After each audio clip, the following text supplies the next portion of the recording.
Well, hi, Richard. This is Darren with My RV Works, and you had asked me a question regarding your Schwintek. So let's just transition to that email and see if I can't help you out there. So your question involves a Schwintek, and you wanted to know, it looks like if you can remove or replace the gear track by just removing the mounting screws. So let's have a look at how these systems actually go together. Let's reference this picture up here. Let me see if I can zoom in on that a little bit. Okay, that'll work really good.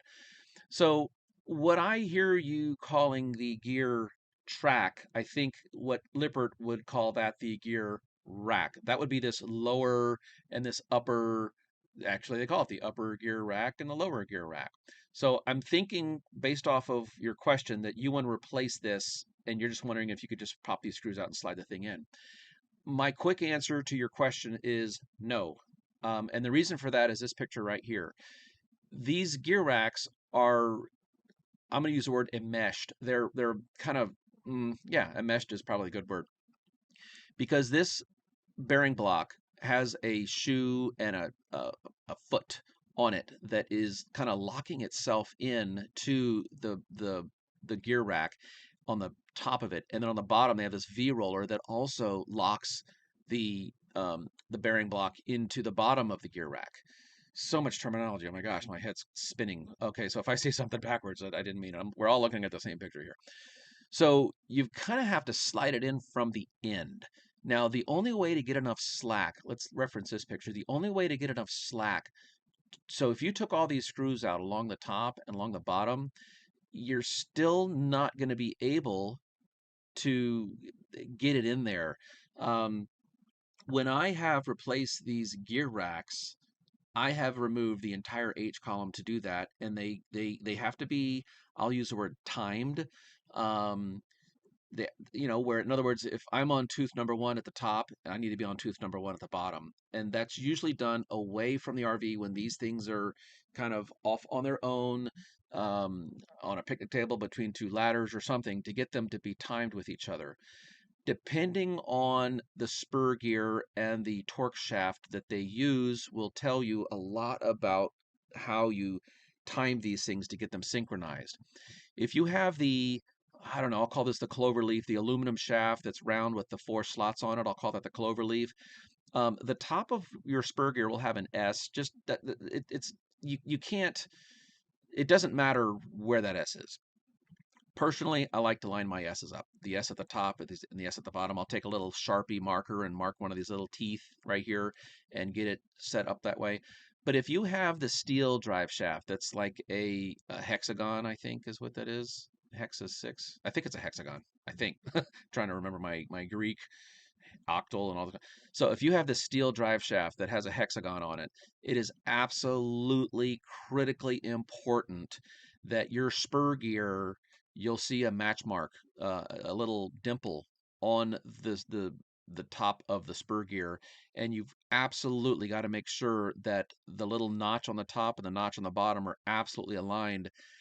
You can line them either the 12 o'clock or the 6 o'clock, but if you put it at the 2:30 and the 5:30 or whatever, then they're going to be off a little bit, and you'll never be able to get your room closed tight all the way. You'll always be off a couple teeth.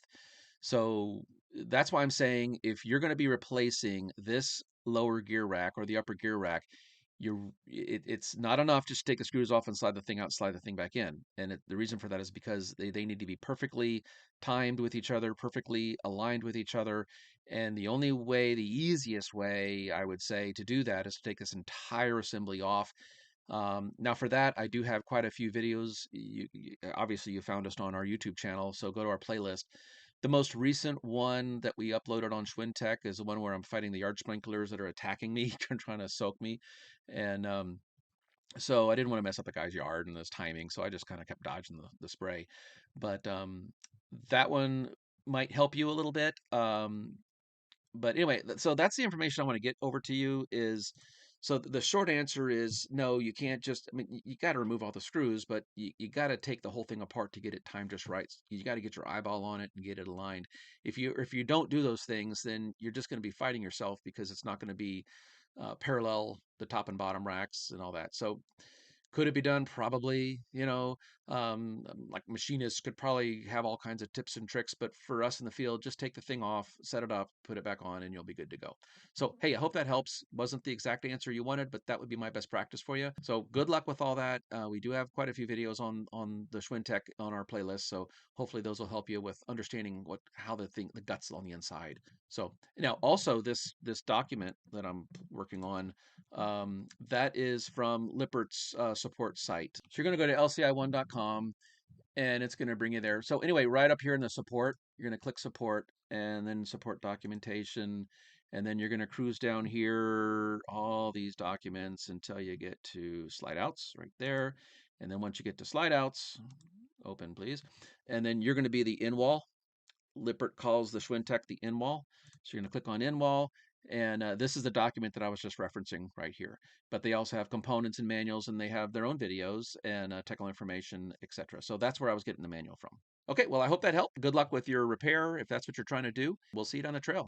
Tired of wasting time guessing which part you need on the job? The My RV Works Atwood tank water heater tech cards give you instant, pocket-ready answers. Boards, thermostats, gas valves, burners, all organized by model right in your tool bag. Double-sided with QR codes for each part, plus service manuals and repair videos. With My RV Works tech cards in hand, there is less guessing, less Googling, and more getting it done. Scan the code on the screen or check the link in the video description to order yours today.